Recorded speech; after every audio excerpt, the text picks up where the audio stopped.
শৈলকুপায় যাত্রীবাহী বাস নিয়ন্ত্রণ হারিয়ে গাছের সাথে ধাক্কা, উড়ে গেল বাসের ছাদ। হতাহত হয়েছে বেশ কয়েকজন।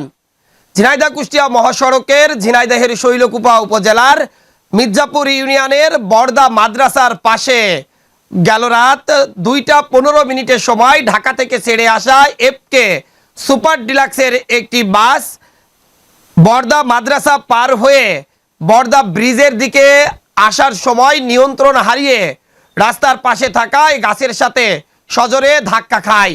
সে সময় বাসের ছাদ উড়ে যায়। সেই অবস্থায় বাস সেখান থেকে আরো 200 মিটার দূরে গিয়ে ভেঙে চুরে একেবারে দুমড়ে মুচড়ে যায়।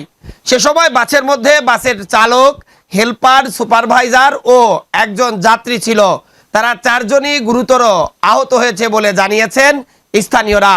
খবর পেয়ে ওই রাতেই শৈলকুপা ফায়ার সার্ভিসের কর্মীরা ঘটনাস্থলে উপস্থিত হয়ে আহতদের উদ্ধার করে শৈলকুপা উপজেলা স্বাস্থ্য কমপ্লেক্স ও কুষ্টিয়া সদর হাসপাতালে প্রেরণ করেন।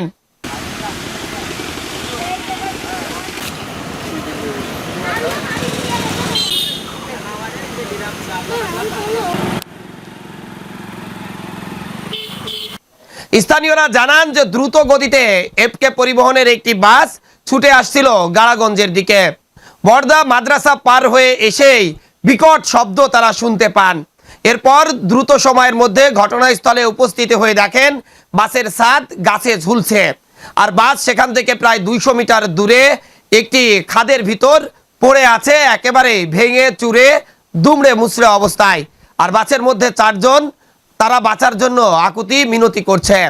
সে সময় দ্রুত সময়ের মধ্যে তারা 999-এ কল দিয়ে শৈলকুপা ফায়ার সার্ভিস ও ঝিনাইদহ হাইওয়ে পুলিশ ও শৈলকুপা থানা পুলিশকে জানালে পুলিশ ও ফায়ার সার্ভিসের কর্মীরা দ্রুত সময়ের মধ্যে এ ঘটনাস্থলে উপস্থিত হয়ে আহতদের উদ্ধার করে চিকিৎসার ব্যবস্থা করেন এবং একই সাথে গাছে ঝুলে থাকা বাসের ছাদটি তারা মাটিতে নামান, যাতে এর পরে আর কোনো ঘটনা না ঘটে।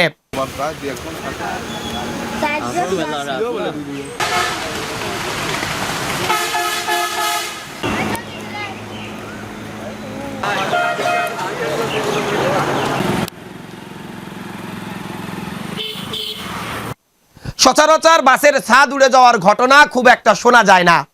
এই তো গত কয়েকদিন আগে বাসের ছাদ উড়ে যাওয়ার পরও 5 কিলোমিটার বাস চালিয়েছিলেন এক চালক। আর আজ এই ঝিনাইদহের শৈলকুপা উপজেলার বর্দা নামক এলাকায় কিন্তু একই দৃশ্য চোখে পড়ল। কেন বাসের ছাদ এভাবে উড়ে যাচ্ছে, বা বাসের গতি আসলে সে সময় কত ছিল যে বাসের ছাদ এভাবে উড়ে বাস থেকে অন্য জায়গায় চলে যাচ্ছে, আর বাসটি সেখান থেকে আরো 200 মিটার দূরে গিয়ে পড়ছে একটি খাদের মধ্যে। ধারণা করছে স্থানীয়রা সে সময় চালক হয়তো বাসটি নাও চালাতে পারে। তবে এই ঘটনায় বাসের চালক বা মালিক পক্ষের কারোরই কোনো বক্তব্য পাওয়া যায়নি। সবাই একই কথা বলছে, দুর্ঘটনা আসলে দুর্ঘটনাই। তবে এরকম দুর্ঘটনা সচরাচর দেখা যায় না যে বাসের ছাদ উড়ে চলে যাবে আর বাস থেকে তা আলাদা হয়ে গেছে। Desk report, eagle TV news.